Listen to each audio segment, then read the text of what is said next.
একদিন এই চালাক শিয়ালটা ফ্রিতে জেলের ভাত খাওয়ার জন্য ইচ্ছা করে নিজেকে পুলিশদের ফাঁদের মধ্যে আটকে দেয়। এরপর অনেক জোরে জোরে কান্না শুরু করে দিলে তার শব্দ শুনে পুলিশ তাকে ধরার জন্য চলে আসে, কিন্তু পুলিশ তাকে নির্দোষ মনে করে লাথি মেরে সেখান থেকে তাড়িয়ে দেয়। কিন্তু তখনই সে সিলভার কালারের রং খুঁজে পেলে তার মাথায় একটা আইডিয়া চলে আসে। এই জন্য সে ওই রঙগুলোকে তার গায়ে লাগিয়ে নকল আসামি হয়ে যায়, যার কারণে পুলিশেরা তাকে আসামি মনে করে জেলখানায় ধরে নিয়ে গেলে সে অনেক খুশি হয়ে যায়। কিন্তু তাকে জেলখানায় বন্দী করার পর একটা বৃদ্ধ নেকড়ে তাকে এই জেলখানার ভয়ঙ্কর শাস্তিগুলোর কথা বলতে শুরু করে, কিন্তু তখন শিয়ালটা তার কথাগুলোকে একদমই বিশ্বাস করছিল না।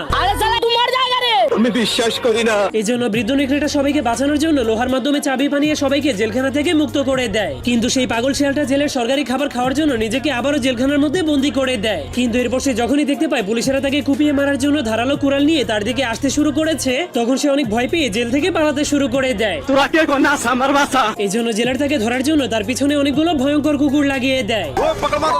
কিন্তু তখনই পানিতে নামার কারণে তার উপরে লাগানো নকল রংটা